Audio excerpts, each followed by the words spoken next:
Hello, viewers. This is Dr. Kamar Chima at the Sanober Institute, and today we are going to have a conversation on American foreign policy in the Donald Trump presidency. For this, I have an excellent panel. I have with me the former Foreign Secretary and the Chairman Sanober Institute, Ambassador Azaz Ahmed Chaudhry, and I have with me Dr. Kamar Al Huda, who is a Michael E. Paul Distinguished Visiting Professor of International Affairs. There is a lot of things which I can say further. He has served as associate adjunct professor at the Georgetown University School of Government. Dr. Huda co-founded and was the vice president of the Center for Global Policy, a non-partisan think tank that focuses on UN security and foreign policy in Middle East, South Asia, and East Asia. And Dr. Huda was also a senior policy advisor for the U.S. Department of State Secretary Office for Religion and Global Affairs. I can read a lot about Dr. Huda's introduction, but I think this is just enough to intimidate our viewers that we have a very special guest with us. Thank you very much, Dr. Huda, for your time. Thank you very much for having me. Assalamu alaikum. Assalamu alaikum. So, Ambassador Azaz, I will start with you with the opening remarks, and then uh, rec- I will go to Dr. Kamar Huda. So, on American foreign policy in the Donald Trump presidency, today is a great day for Pakistan. In one of the speeches, in one of the first speech he did at the U.S. Congress, he praised Pakistani government and thanked the Pakistani government. So we were very confused and worried that how Pakistan-U.S. relations will be in that. But I just want to you start give an opening remarks. How do you see President Donald Trump's presidency for the international system, for the transatlantic alliance, and particularly this changing calculus in international politics, and also how do you see this relationship bilaterally as well? So if you can give opening remarks on that, and then I'll go to Dr. Kamar. Yeah, thank you very much, Kamar, and let me also join you in welcoming Kamar Huda Sahib. He, as you have rightly introduced, is a very knowledgeable person on these issues, and sitting in the US itself and having worked with the government, I'm sure his views will be very valuable for our audience. Um, I would say in my opening remarks that Trump has entered the scene at a time when the world is already passing through a turmoil kind of situation, a disarray in the world order that was created some 80 years ago. And in fact, there is no, interstate conduct rules in play at this moment.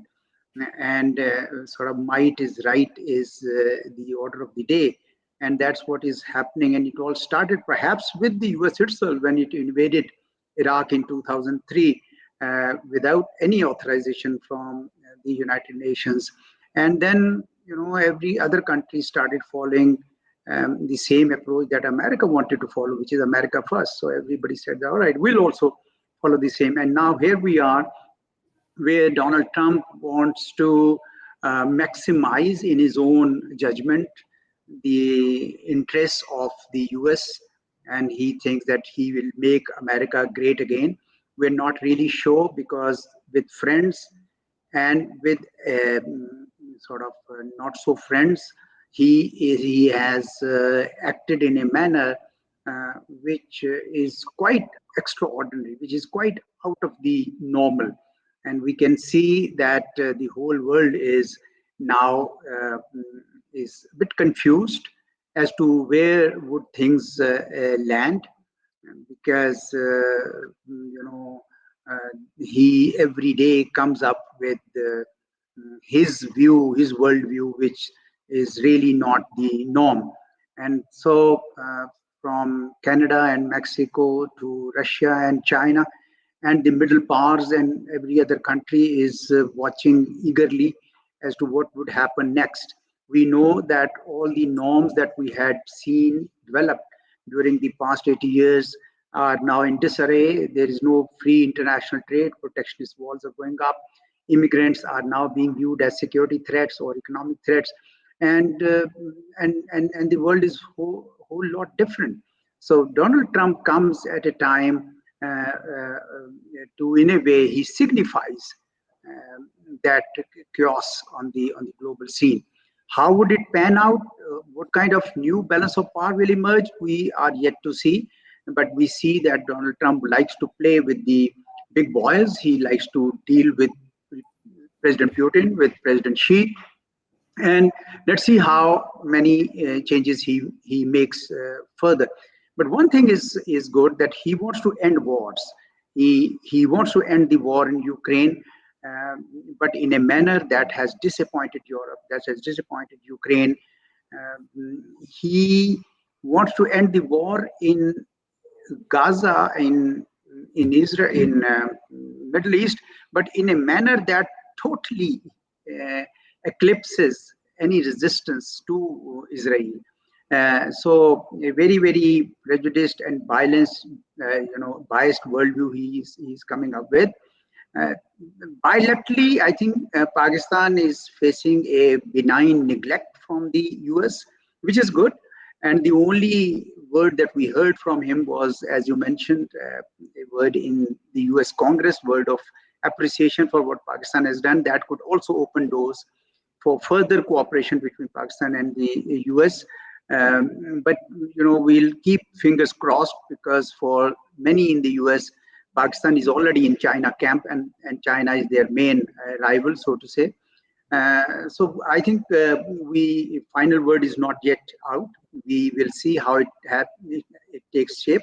But Pakistan, our Pakistani the leaders and the people of Pakistan actually want to have good relations with the US, while their main anchor of relationship is with China. How would we balance out these two relationships? Time will tell. But many in this country, including myself, want to see a more, a situation where we maintain relations with both countries. But I'll pause here, and I like to, naturally we are here to listen to Mr. Kamrul Huda, whose views we are eagerly waiting. Thank you. Back to you. Thank you very much, Azaz. Moving to you, Dr. Kamar Al Huda. What we have seen, how the America is looking. We have seen the tariff wars, the tariffs which the Americans implemented, and then there were retaliatory tariffs from Canada, and again retaliatory tariffs from United States, and then we listen from the United EU, European Union. I was listening to the EU Commission president. She was talking about era of rearmament for the Europe, and they are building some $800 billion for their defense. And then we are seeing that there is a global realignment. So, how do you see, while sitting in the United States, that how the American strategic community is looking these developments, and how the society is looking, Dr. Kamar? Thank you. Most appreciate those kind words of introduction. Um, what we're seeing in the foreign policy analytical world and in the strategic studies world is something that is unique in its history, which is if we just took a macro look of the past 80 years since post World War II, just a macro, it has been a world divided between the US and world power, and then, of course, then the Soviet Union. And then most of the states had to assign or partner up within these two powers, right? And then, of course, there's the non-aligned movement. But in the past 80 years, the world has been organized, and sort of the power has been distributed through these two great thinking. And then within this time was the establishment of the liberal order, the order of partnerships, the order of international organizations, and the world of multilateralism, all right, the rule of law, etc. And in it, these institutions were used to organize the powers of those two great powers, the Soviet Union or the U.S. Now, after the Cold War, I'm just taking a big picture because this is what was being discussed here in the security studies world. That this post Cold War of multipolar, then you had, of course, the U.S., Russia, and China, and the rising influence of India and other states too with BRICS. So what we're seeing is a real, not just a challenge to global order, is a challenge to the liberal order. the challenge of partnerships, the challenge of the way things have been done, which actually cost these powers a great deal of their own resources. And so President Trump it belongs to not only a particular wing within the Republican Party that sees that this liberal order has cost and expended too many resources as being a leader in this global affairs. And now it's time to reorganize the world where still can maintain leadership, still can move away from this binary thinking that Russia is the global threat to all Western interests. And China is also a threat to a point where we need to expend all of our resources to diminish its rise or its influence. So what is happening is a seismic change for the U.S. foreign policy because it's telling its partners, its Western allies, as we saw what happened in Munich Security Conference, and before that at Davos, we had American senior leaders, vice presidents, and you know an NSC advisor, Mr. Waltz, all speaking about how Europe is has to refocus. Its enemy is not Russia. Its enemy is not Russia. Its enemy is its own self, in in its problems in freedom of speech and not enhancing its own institutions. Sort of like a very tap on the wrist and saying you need to realign your own priorities. And the U.S. is not going to pay for your Europe security. You will have to do your own security. And as we've seen, as a first example of this, is what happened last week with President Zelensky coming to the White House. Big drama. He was berated, and then within 48 hours, right? Within 48 hours, we have the Europeans stepping up close to $6 to $7 billion in military aid. U.S. stopped military aid to Ukraine, and this is just an example of this shift. I mean, there's many things that I think are to come. And then yesterday, the President Trump announced in his speech that he received already a letter of agreement for the mineral agreement between the U.S. and Ukraine, and also for upcoming ceasefire. So what we see is a very interesting many levels of a negotiation, many different perspectives and conflict resolution at the same time of the shift of U.S. leadership in the global order. And the global order needs to, one, the partners need to take care of their own security concerns, need to put in more funds for their own security, and also at the same time, when there's a trade imbalance, they also need to make sure the U.S. is not, according to this current administration, is not being exploited in terms of a trade balance. And so they were tariffing its own closest allies, our two countries bordering the U.S., Mexico and Canada, but also China and 25 other close allies. So what we've seen is what I would call a seismic change in the foreign policy and domestic policy, and this is really important. And how it relates to South Asia and to Pakistan, we can discuss that. But I do think that the European partners are just awakening. And after Macron's visit, Prime Minister's visits from UK and of course Canadians, after all these visits, they're just realizing, although most of this was already promoted and doing the campaign, much of it is written in what we call 2025 strategy on how to do foreign policy and domestic policy, how to realign priorities. All this was laid out in the past year. But I think many of these partners are just realizing it now, the March 5th, just realizing the 6th of what is the reality of this new partnership with the United States. Hmm. So, do you think, you have just given an overview of the entire situation? Dr. Kamar, do you see that this transatlantic alliance is falling somewhere? And what kind of a world the Americans will see if this Mm, transatlantic alliance collapse? For instance, we just heard that the Americans have stopped giving aid, and just right now, when we are speaking, we heard that the Americans have stopped sharing intelligence with the Ukrainians. So, do you think this, if the transatlantic alliance falls, do you think that the America will no more be the superpower? yeah. Um, what is happening, I think, the transatlantic partnership with the U.S., we're seeing a realignment.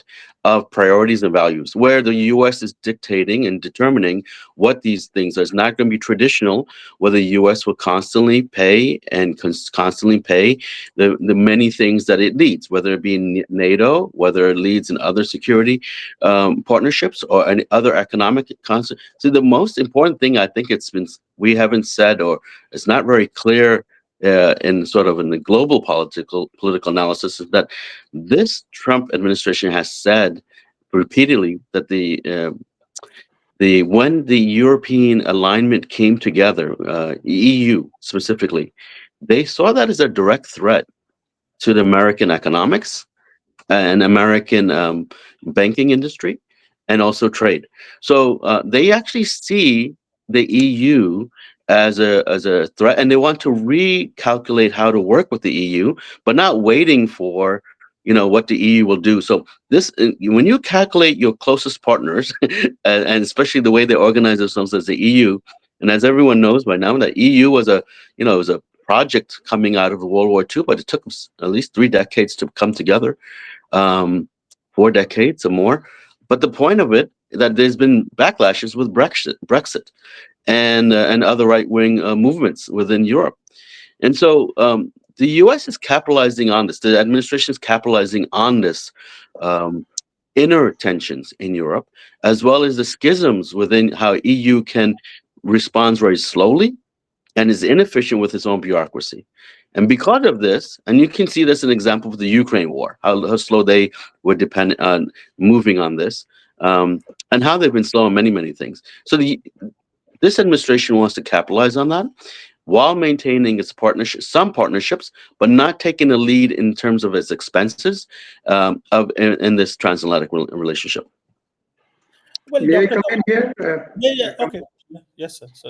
Uh, when Donald Trump announced his national security policy in his first term, December 2017, he said that major power strategic competition with China and Russia would be the top most national security policy. Europe was nowhere on the scene. It was presumed that transatlantic alliance will continue. But this time around, he has actually started with Europe. You hear very little about China except for the tariffs. Other than that, we don't see much rhetoric about South China Sea or Taiwan Strait or things of this sort. He's hell focused on Europe, and the Europeans get it. Now, Europeans, there are two sides to it, which I want to then pose you a question. One is, in my view, Ukraine war will not continue anymore. Europeans cannot afford to sustain this war on behalf of Ukraine. I don't think they can afford it because bulk was being borne by the US. And secondly, Europe will now have to cough out much more for their own security, which will take a long time. I mean, it won't happen. So some in Europe are thinking that perhaps they should just wait out these 3 years of Trump era, because he is not representing the mainstream. His supporters were annoyed with globalization, with internationalism, because they thought that it was taking away, this process was taking away their jobs. So it's a temporary phenomenon which will go away. So many in Europe would probably wait it out, but at the same time keep spending, increasing their spending on their militaries. So my question would be, is based on these observations, that do you think that transatlantic alliance is dead and now, or do you think that it's only a few strains will probably go away with time? It's an excellent question, Ambassador Saab. I would just say that for those who believe that this transatlantic is just a little a blimp, it's a 4-year administration and they'll wait it out, I think that's a miscalculation, because what we see is a new rise of this type of thinking within the political party, not only the Republican Party, but of course, look at the rise of his vice president, Mr. J.D. Vance. who's gone to Europe, who's expressed these sentiments and is going to express this new policy. And we have to remember that even if Donald Trump only lasts 4 years, JD Vance can come for 8 years, right? If he is elected as president. So this will be a period of 12 years with Donald Trump and JD Vance's 2 terms. So this is a possibility. It's a strong scenario, and it all depends on many, many domestic factors. Of course, the elections in the U.S. are not determined by foreign policy. It's usually determined by domestic economic issues and security issues, domestic issues. But foreign policy and the removal and moving back from globalization, there is a group very supportive of this within, of course, Republican Party, but outside the mainstream U.S. society. That it's been costing the U.S. a great deal amount. It's taking so much investment, time, energy. It's also a lack of focus on U.S. infrastructure and U.S. needs and priorities. So this is not just a random thought. These are underlying values we're seeing and expressed on daily newspapers and on the news. The U.S. I don't have the percentage, but this has been growing since I would say since the first war of Afghanistan and Iraq, was an overcommitment to global issues, an overcommitment to overseas concerns, and driving domestic at the expense of domestic issues. But on the issue of transatlantic, I think there's some that will wait it out, but I think those who are doing it at the expense of what all these sort of repercussions that will happen in this time. The This is a man and team that's very much committed to transactional politics.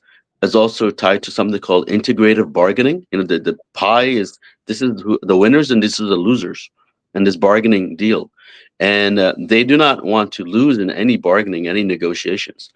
And also, there's a new realignment that Russia could be a partner in Middle East security and other and energy and other sorts of sectors, tech, instead of being a competitor and as they use the word, demonized.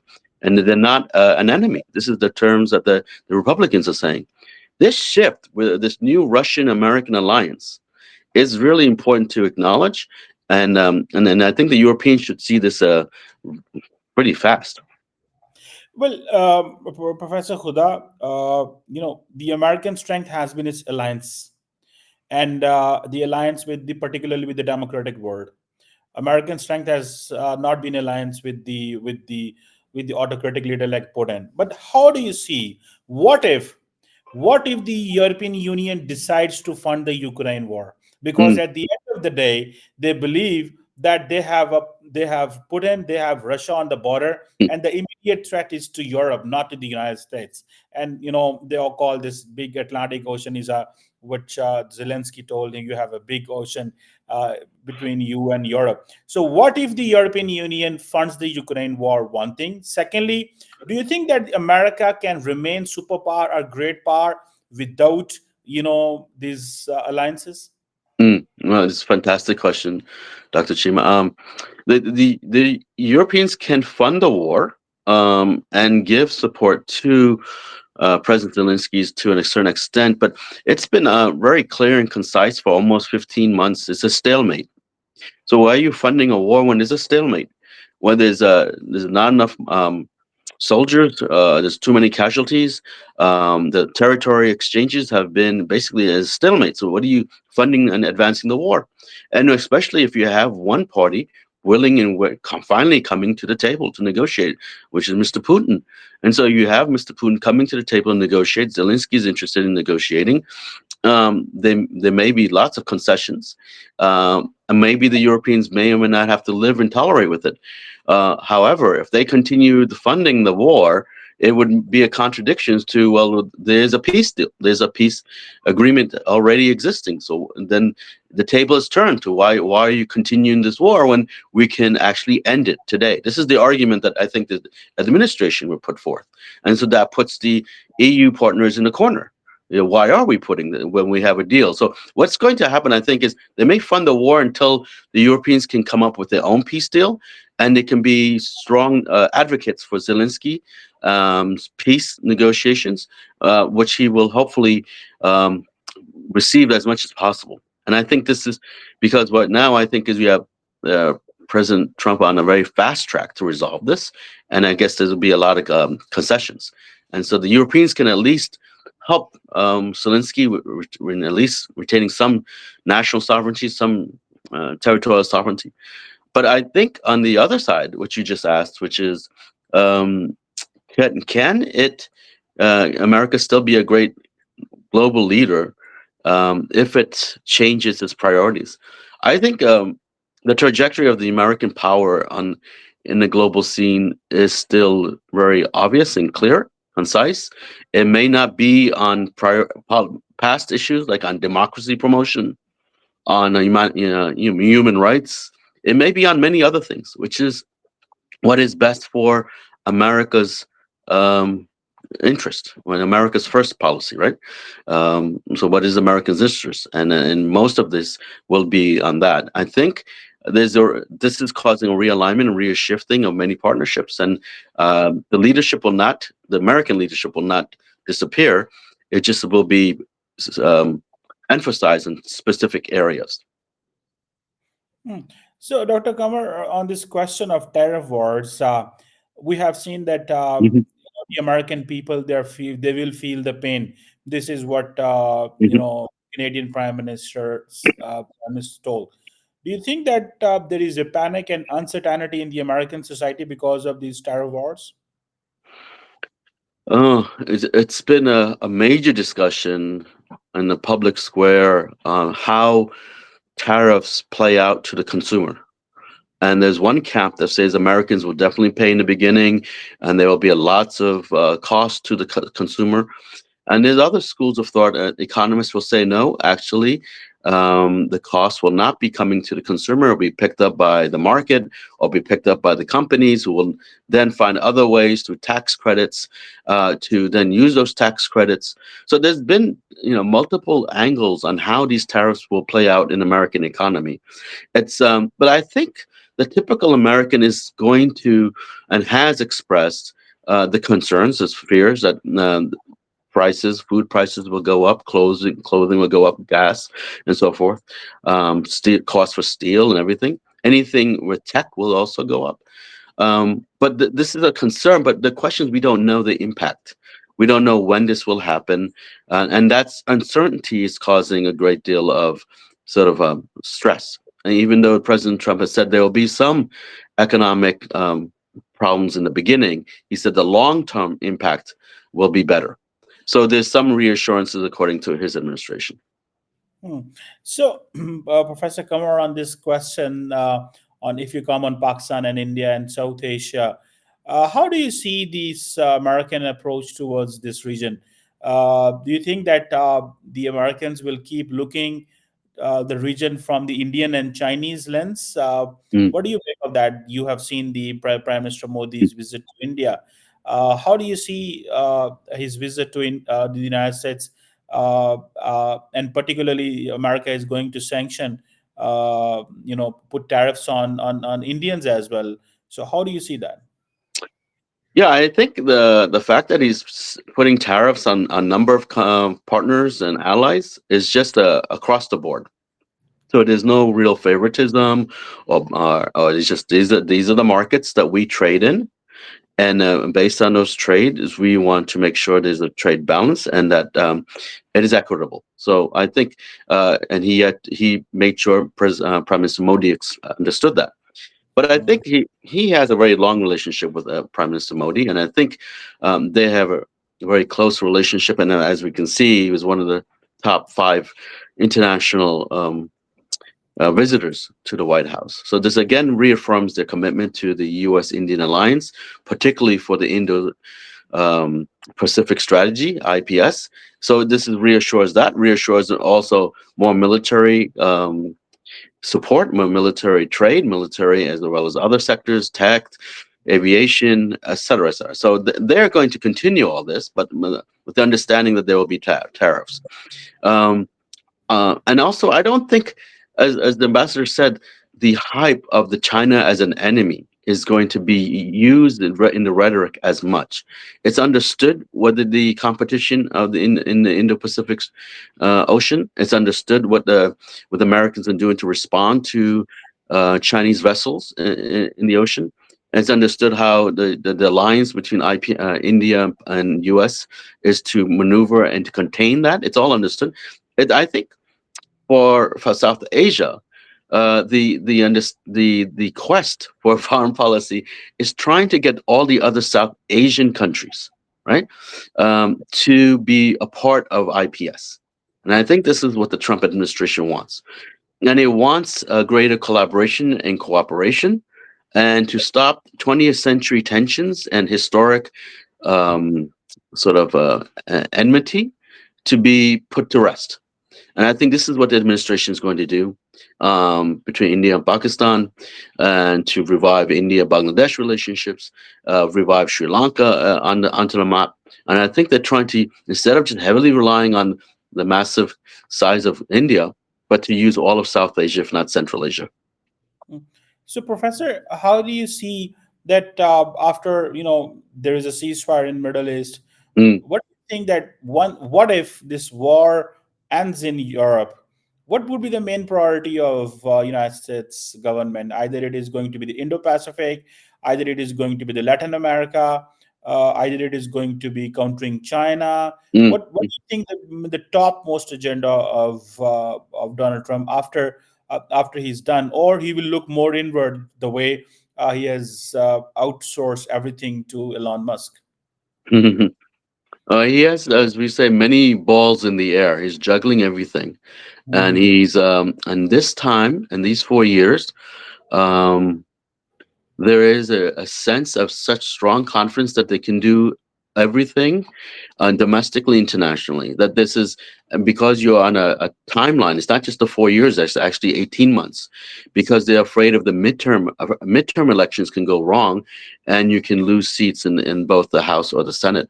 So it's really the short term of how to be successful in the very short term of 18 months in domestic and foreign policy, and mostly importantly domestically and the economy. But in terms of international policy, I think there is going to be continued emphasis on the Middle East, particularly on reviving the Abrahamic Accords, right? And also this new Middle East security pact that they want to continue with the Russians involved. They want to probably most limit Chinese influence in the Middle East and in Africa. As you know, they have a big footprint in there. With the support with the Indians alliance, they're going to support this Middle East security.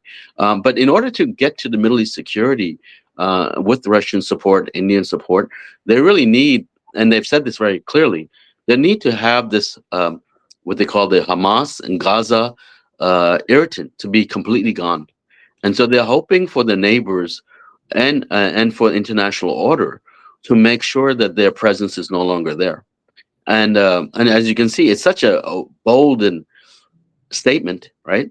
If you live in the Middle East, to say that not Hamas, but anyone involved with the Ikhwan or Muslim Brotherhood, or you know that type of is political Islam, as they say, to have this irritant gone is, and they need to take the lead. Madam, their own Arabs need to take the lead on this, or the Americans will do it this way. So it's again either or into sort of negotiation, which also is a way to light the fire under the Saudis. That if you want to be the superpower in the Middle East, and then you need to act and be the superpower and do something about resolving this conflict with the Palestinian-Israeli conflict. So that would be definitely an issue, an area of concentration. Of course, there's the concentration in Panama, and of course in Latin America on the influence of Chinese in Chinese ports, and of course the remnants of the 20th century communist movements. So, in the end, Professor, how do you see the Pakistan-U.S. relations? Just today, you have seen that Pakistani media is highlighting Donald Trump's one sentence: "Thank you, Pakistani government, for supporting us for bringing one for Hmm. arresting that one terrorist who killed 13 American soldiers in Afghanistan." So How do you see the Pakistan-U.S. relations in the Donald Trump's presidency? One of the ways to understand sort of politics and policies is to understand personalities, the psychology of personalities, and the group thinking and the ideology of that group thinking. And I think this is, if you do those 4 or 5 areas of this particular individual, saying thank you to a country like Pakistan, it is a very important olive branch because, as we know, the Biden administration left with sanctions, has given a cold shoulder to Pakistan in many ways. And this is the way of saying that's not who we are. We respect relationships, we respect historic ties, and we respect the work and the alliance that we have. So that's the text, the context that he said thank you for what Pakistan did in counterterrorism. I think Pakistanis should appreciate that. It's a door that is opened. And but I think if I may be so audacious to say, Pakistan needs to think of the multiple avenues to build upon this, not just counterterrorism, but build upon trade, build upon strategic dialogues, build upon strategic geographic importance, geopolitical importance, build upon people to people contact, you know, everything outside of military counterterrorism. I think this is the way the Pakistan has hung its most of its uh, eggs in that one basket. But I think it could do so much better if it opens the door to many other aspects of the relationship. Hmm. Anyhow, let's conclude the discussion. Thank you very much, Dr. Kamar Khuda. It was a pleasure talking to you, and thank you for sparing the time for the Sanober Institute. Thank you for having me.